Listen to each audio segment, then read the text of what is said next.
I'm going to talk about Ajase, several types of guilt. Ajase, spelled A-J-A-S-E,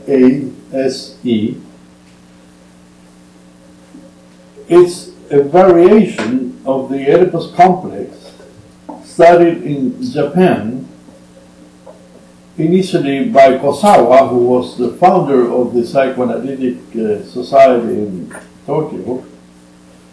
He described it in 1932 in a paper written in German with the title Ajase, Several Types or Various Types of Guilt. His description of the Ajase complex, Kosawa's description, is based, instead of a Greek tragedy, upon a Buddhist legend. Buddhism is important in Japan as one of the three religions that they have integrated. The original one, orthodox Shintoism, Confucianism influence from China, and Buddhism that was also imported from China and Japan. The Ajase complex describes essentially universal conflicts of parents vis-à-vis the conception and birth of their first child, as well as the responses, wishes, and struggles that are contradictory and conflictual of the child vis-à-vis both parents, but underlining especially the hostility against mother and the guilt that such hostility generates. So essentially it's more focused on the relationship with the mother in pre-Oedipal dyadic interactions rather than the triangular relationship of the Oedipal complex. In general, as we know, legends and mythology are of interest in psychoanalysis. Carl Jung was excellent in studying them and the universal meaning of them, since they contain poetic or literary intuitive descriptions of the human conflicts as we live. I plan to discuss the Japanese literature apropos Ajase, and I'll attempt to put it within the context of the universal psychoanalytic ideas. By the way, let me tell you that I was invited for the first time to talk about Ajase in a very special opportunity in this history of the Japanese Psychoanalytic Society. They had succeeded in getting a very wealthy family, the Kodera family, to organize a foundation that focused on the task of promoting the spread of psychoanalysis. And with the occasion of the official inauguration of the function of this Kodera Foundation in October 1987, they invited me to a very pompous ceremony with the Minister of Health, and they have picked up the topic of Ajase complex as a Japanese psychoanalytic study, and I had the honor and the privilege of being the foreign analyst talking about it. And this paper that I'm presenting in a summary here was published then in the Japanese Journal of Psychoanalysis, and I also presented it later on in Spanish in Santiago, Chile, and it's published in Spanish also in the Chilean Journal of Psychoanalysis. This is the first time I'm presenting it in English in an English-speaking country, and through the internet to an international audience beyond just the Japanese, the Chilean, or even the American. So,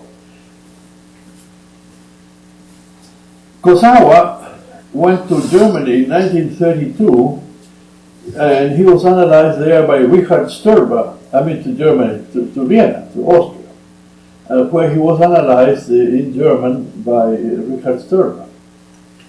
And he published in 1932 itself this paper, Ajase, Two Types of Guilt. It's based on the history of a king, the king Bimbisara, of a state in India, the state of Madhya. This king Bimbisara was childless and wished very much to have someone to inherit his throne. So he consulted a man who could foresee the future to inquire whether he would ever be able to have a child. The answer was, yes, you will have a child, but within 3 years. This child will be conceived by your wife when a certain hermit dies. And he named whose hermit it was, letting him know that the hermit will be reincarnated as his son. The king was impatient. I couldn't stand waiting 3 years. So he went to visit the hermit and invited him to come to palace and live there. But this hermit refused didn't agree with it and didn't take the invitation, which provokes the king's fury, and in the middle of his explosion of anger, the king killed the hermit. Before expiring, the hermit forewarned the king that he would be reborn as the king's son, but added, and this son of yours will kill you.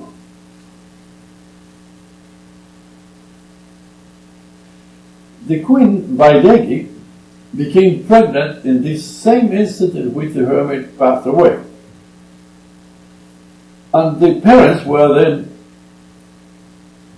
filled with mixed feelings of happiness. Finally, they were going to have a child that they have been eager to get, and that would reassure the future of the reigning family. But on the other hand, the preoccupation that if the forecast that this son would kill the king were to come true, that means that the king was endorsing the birth of his murderer.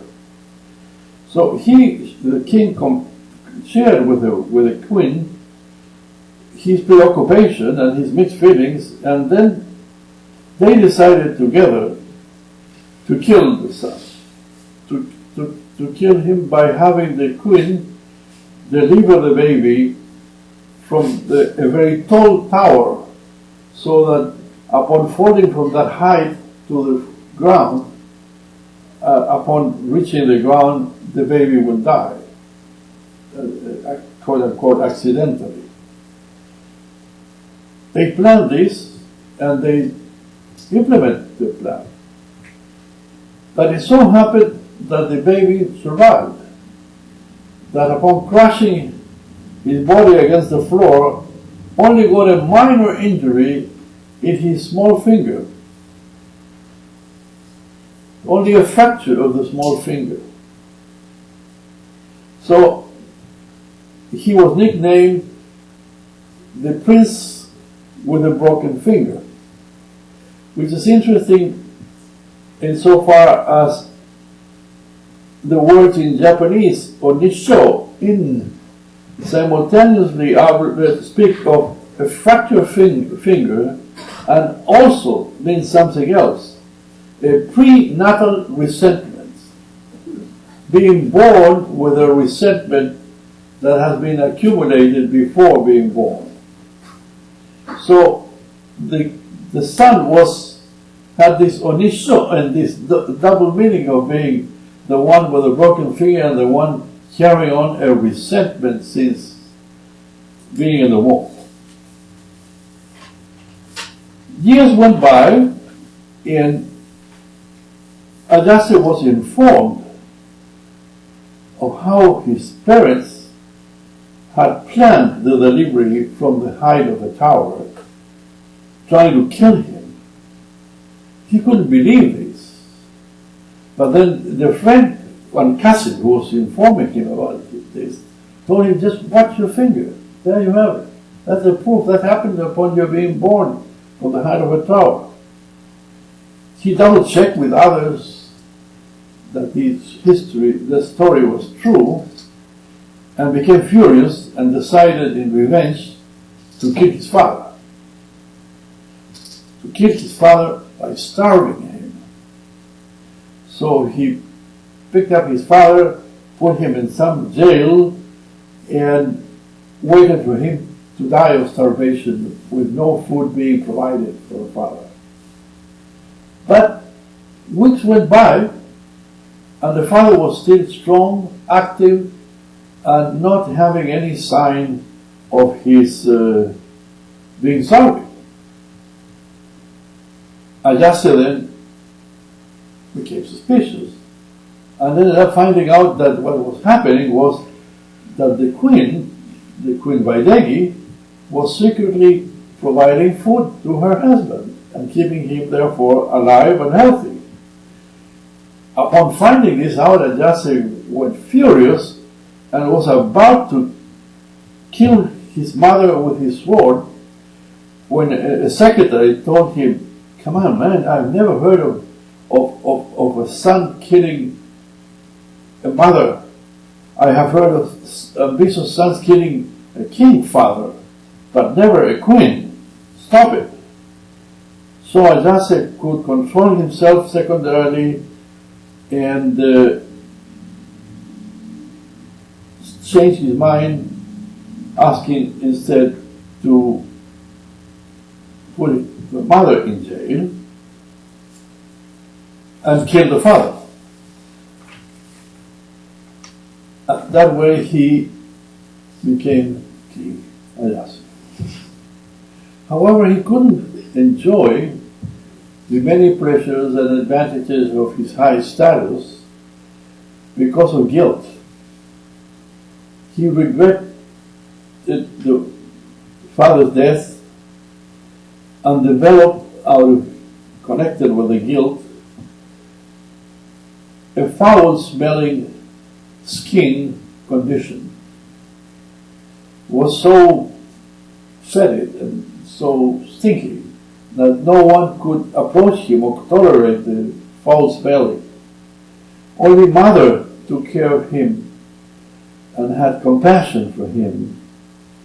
But there was a kind of, what in analysis would call a negative therapeutic reaction. The more attention and the more care mother provided him, the worse the skin condition became.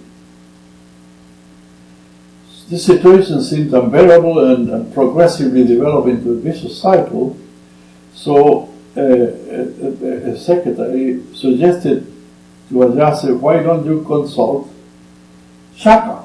Shaka was the Buddha. So Ajase went to consult Shaka, and when he was there, a celestial, a heavenly voice was heard saying, I am your father. Almost a Shakespeare Hamlet-like scene. And the voice said, yes, go and consult with Shaka. He will be your salvation. I am sorry for you. Upon hearing his voice, Ajase fainted. He thought that not even Buddha could forgive him. But Shaka, the Buddha, argued, look here, Ajase. If you were guilty of your father's death, then all of us Buddhas would be also guilty. Because remember, he became a king because of our support of him. He was so generous and gave us so many gifts that made us accept his contributions and promote his becoming a king. If we had not accepted those gifts, he would never have become a king, and therefore you would have not been in the situation of having to kill him. So look here, we all would be then guilty. Then think it over. If us Buddhas had not been punished for this guilt, there's no reason in the world for you to feel that only you are guilty and you deserve punishment. These arguments relieve Ajase considerably, and then he became a fervent believer in Buddha and a follower of Buddha. This is the Ajase legend that I have summarized. As I told before, there are many Japanese works, papers on Ajase. The first one was Kosawa's in 1932, in which he compared the Oedipal guilt based on parricide, the killing of father, with the Ajasic guilt derived from matricide, from killing the mother, or attempts to kill the mother, and the difficulty in being forgiven for that. Kosawa underlined that the Oedipal complex is mainly a conflict based on sexual desire and love of the child for the parent of the opposite sex, but with a sexual love connotation, while the Ajase conflict is a conflict based on hostility and aggression, the hatred against mother, first for her selfishness, that used her pregnancy to keep her husband, because her childless condition was running the risk, and the king has spoken, of having another woman, of in some way letting her go.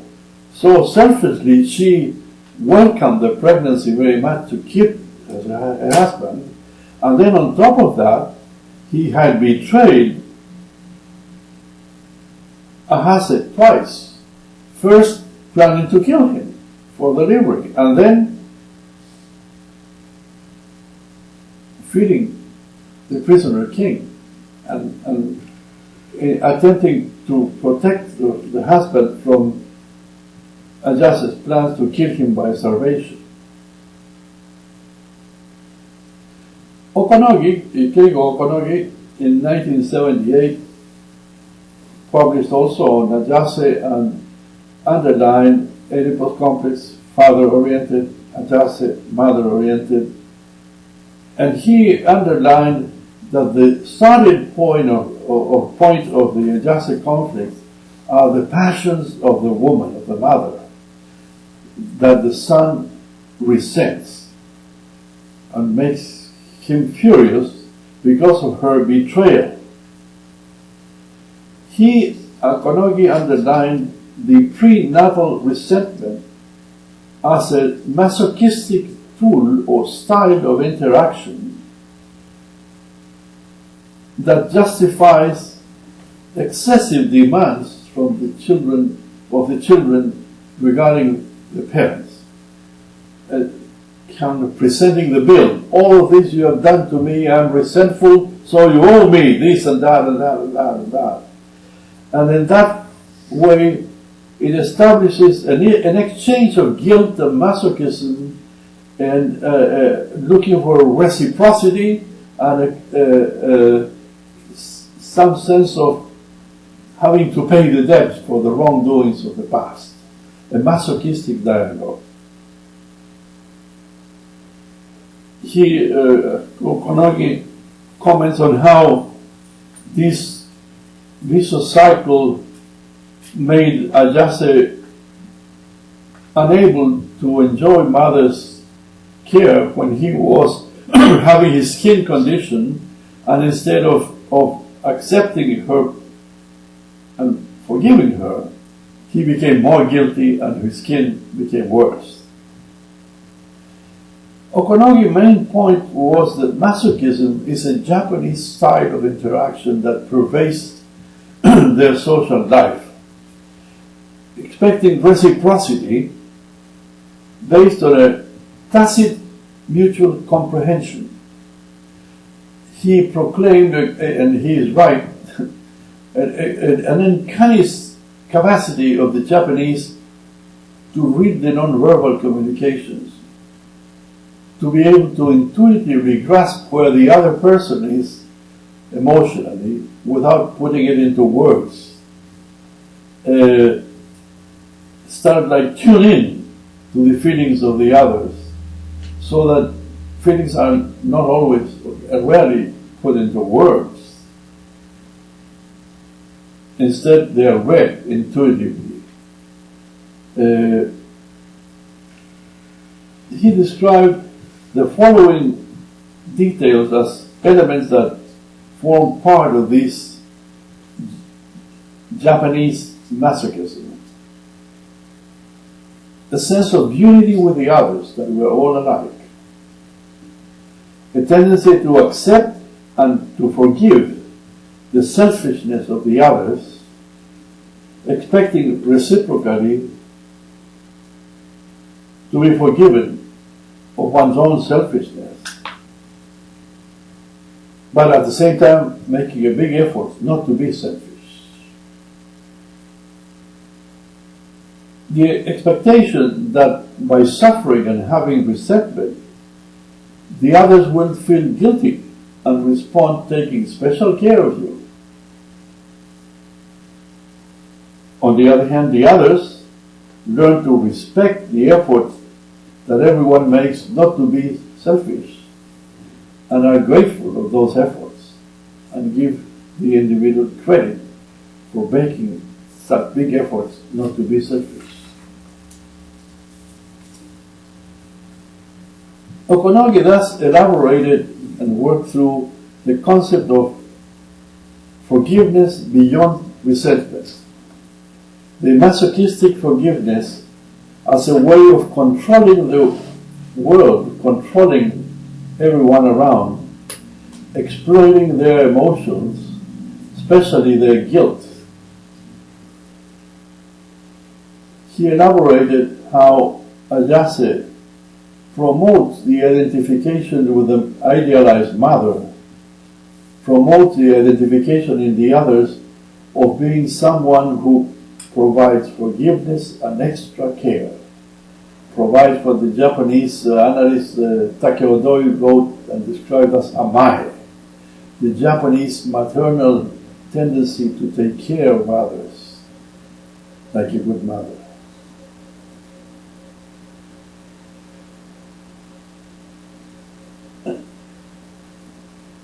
I have heard Takeo Doi describe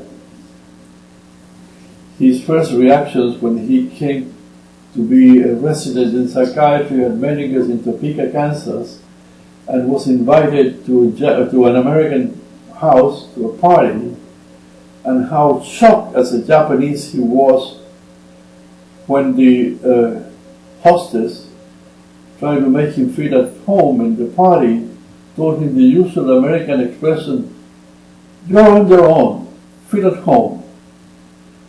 That for him, expecting to be taken care of by the hostess as a good mother was the most insulting issue. "I'm not going to take care of you, you are on your own."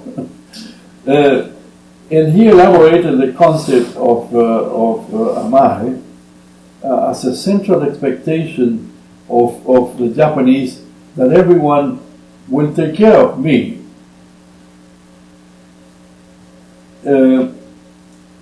On the other hand, the exploitation of provoking the guilty feelings was illustrated in my interaction with a Japanese colleague, Tetsuro Takahashi, who took me to a very important historical place in Japan, and suddenly he became furious because there was a tree that had been planted by the Empress, and who had a lot of vows of people who believe in the Shinto religion and make the reigning family divinities, and had put there like offers of expression of gratitude for having been blessed with some things, but the tree was full of papers that were tied to different parts of the tree, and there were more of these papers than leaves in the tree. So much so that at the end someone was written down by the trunk of the tree, "Please don't make me suffer," trying to control the addition of these messages. And my friend was furious. He is a Japanese, and he had been trained and lived in Topeka for years, so he has become also very Americanized and critical of some elements of the Japanese culture. Said, "This habit of us in our country is awful, making everyone feel guilty. Even someone who wants to put a little piece of paper, he's being controlled." But this is part of, I think, what Ajase, Okonogi described as the Japanese masochism.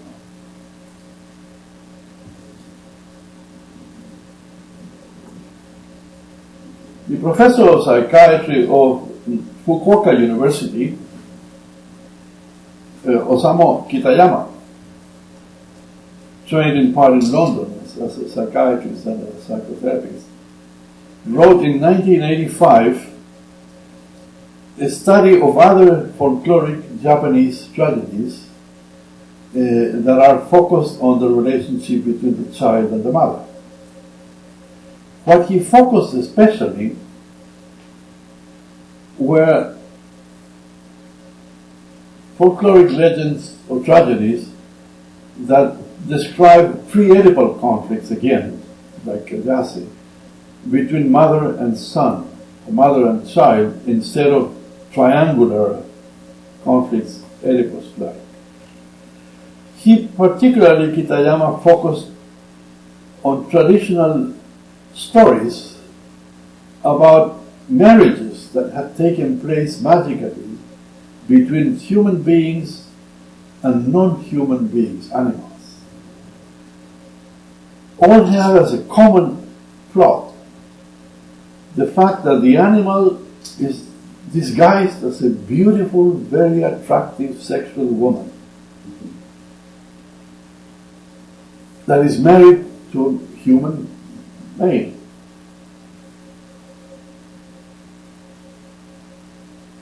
But suddenly her secret is discovered, that she is really an animal. And then, to prevent that mishappening of being her secret discovered, the animal, while still a woman, creates some rules of many things that are forbidden, particularly to look, to see, forbidden, so that she could continue hiding with her real nature, that she is an animal.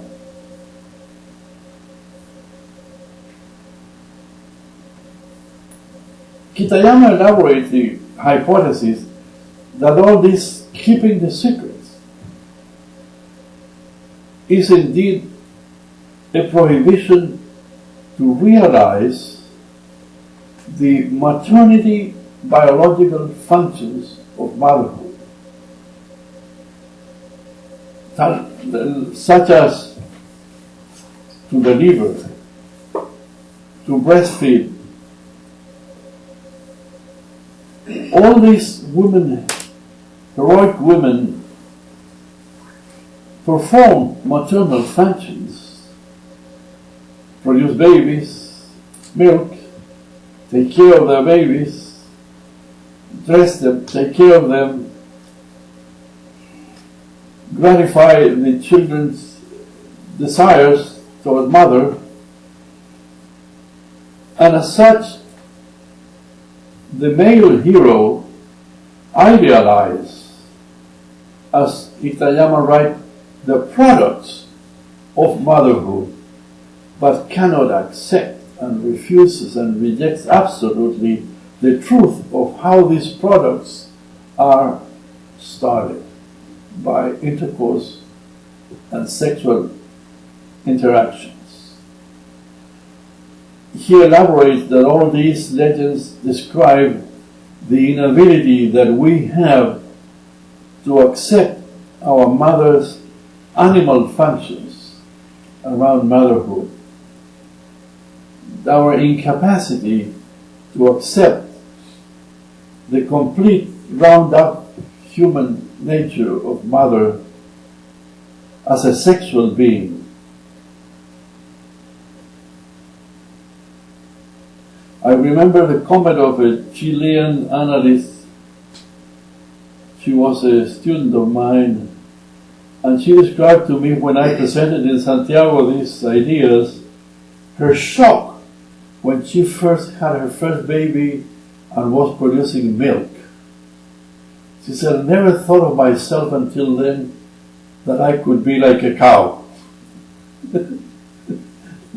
which in some way characterizes this difficulty that we have in accepting our basic animal nature, let alone the animal nature of mother. When the prohibition of not to look is broken, that what is discovered, Kitayama elaborates, is this shady, dark side of motherhood that we cannot accept. We cannot accept the sexual arousal, the menstruation, the delivery, the produce of milk, but mainly this animal nature of mother woman aroused and having orgasm and overloaded with passion.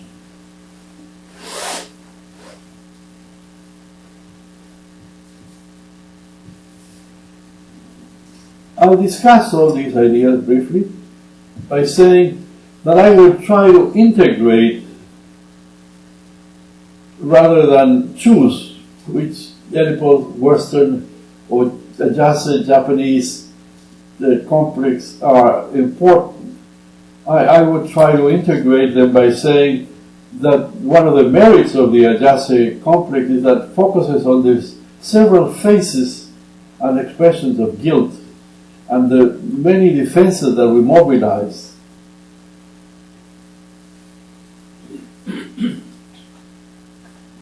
Kosawa underlined that it is a matricidal guilt followed by maternal forgiveness that in some way characterizes Ajase. And importantly, the Ajase conflict includes not only the matricide but also the filicide.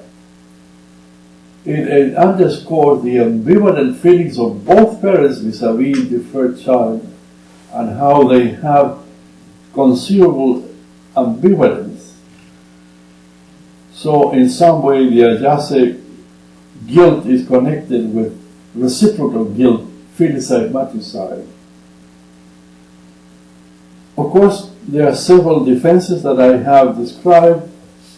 Literally in the report of the legend, there is this sharing of the guilt. Everybody is guilty, so nobody is guilty. So then by the fraternal horde, if all the brothers get together to kill the father, nobody is guilty. Everybody did it. It's a little bit like Fuente Ovejuna, a famous classic play by Lope de Vega in Spain, where essentially the story of a little village called Fuente Ovejuna that had a major that was a tyrant, and the whole population got together and killed the major. And then there is a king envoy judge that is sent there to punish those who killed the major. And at the end of the play, this king envoy asked, ¿Quién mató al comendador? And the answer is by everybody on stage, Fuente Ovejuna, señor, todos a una. Translated into English means the king's envy representative wanted to know who was the murderer and asked the population who was the murderer, and everybody answered in a chorus, the name of the city. The whole city, Fuente Ojuno, killed him. All together, all at once. Meaning that guilt shared is no guilt. Denial by saying, that murder is justified, and therefore you shouldn't be guilty of it. You just were doing justice.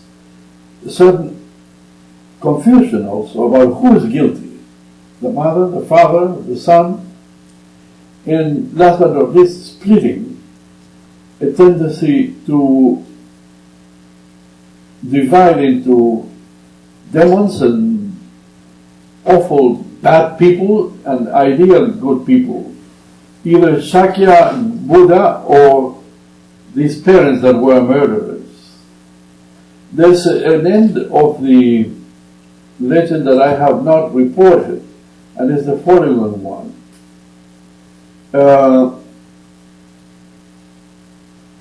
Ajase's cousin, called Devadatta,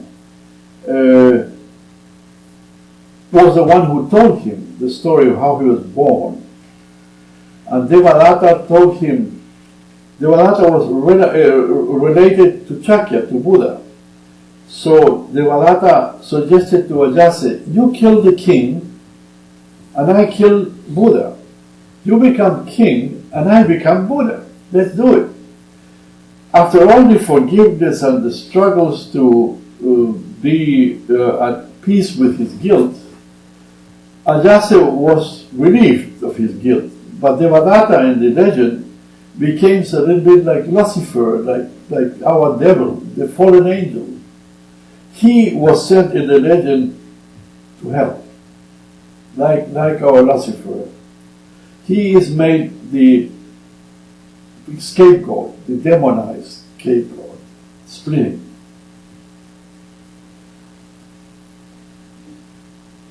I think that integrating Ajase and Oedipus make us understand better all the complexities of our relationship between ourselves as children and our parents, and vice versa. I would like to add some comments about some Japanese elements of their culture. I think Kitayama's studies of the prohibition of looking, that if it's broken, entails the punishment of losing the gratifying sexual female partner,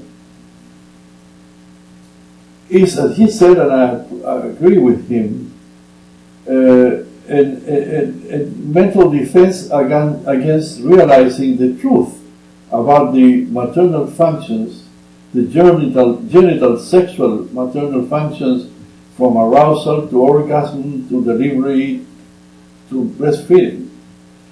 There's a certain tendency to split between the nutritious mother that provides caring and nurturance and the, so to say, simple woman that is degraded as too much of an animal.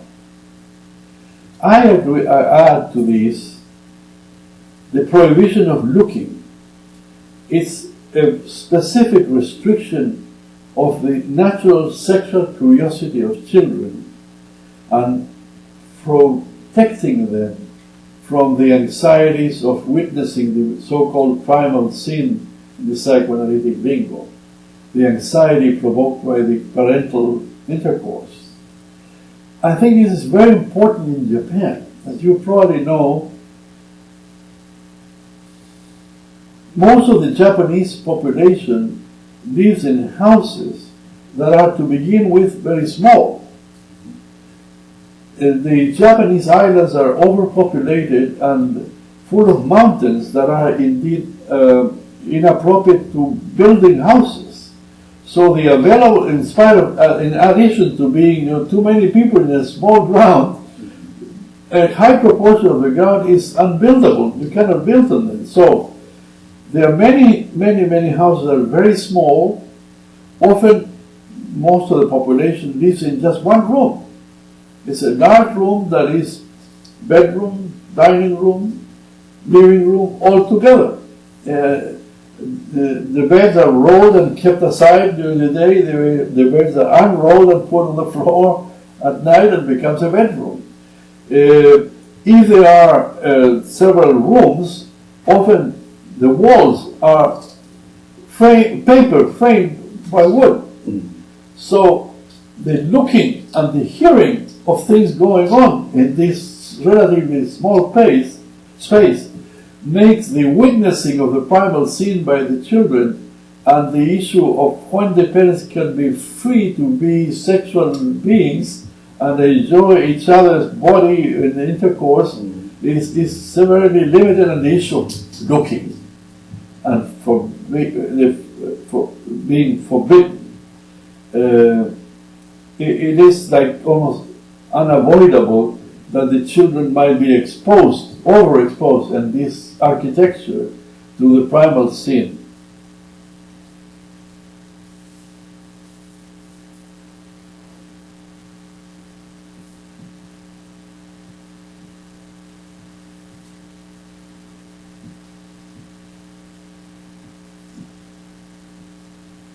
Some Japanese have questioned whether psychoanalysis is applicable to the Japanese culture.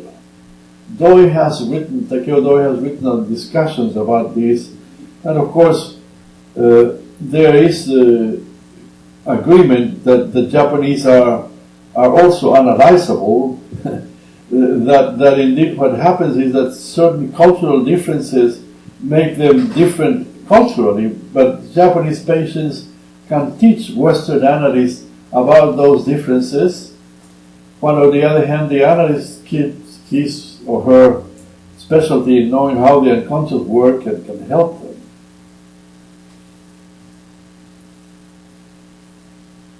Something specific is the intensity of the masochistic behavior in the Japanese culture, as Sokonogi presented and I described.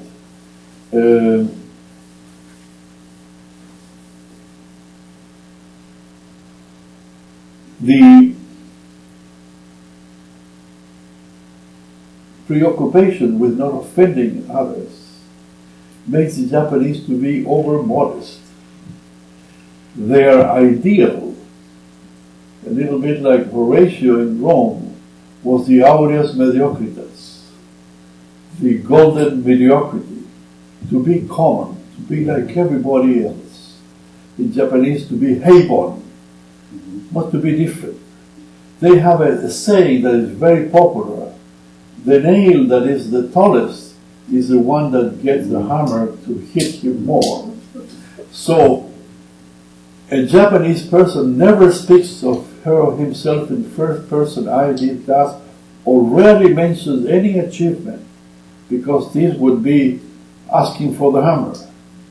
And in that sense, this is a defense, a social defense against stirring up envy and jealousy in others by displaying this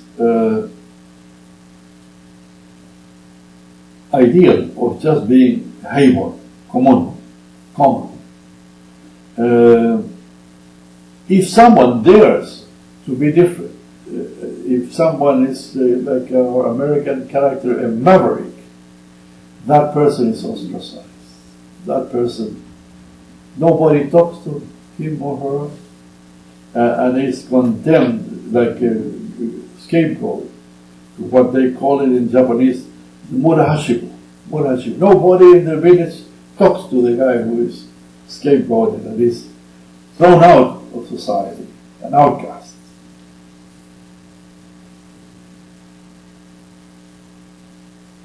In this sense, I have to admire and proclaim the special merit of Kosawa, who had the guts, who had the courage to proclaim some conceptual differences between him and Freud. Not being anymore a Japanese heibon, but being a Westerner competing somehow with Freud by presenting and describing the Ajase complex and describing other types of guilt and the guilt engendered in addition by mother's forgiveness, as well as this constant masochistic dialogue between the filicide planned by the parents and the matricide almost executed by Ajase, and in that sense enriching considerably our understanding of our complex relationship with our parents. So, Namaste to Kosawa, and thank you.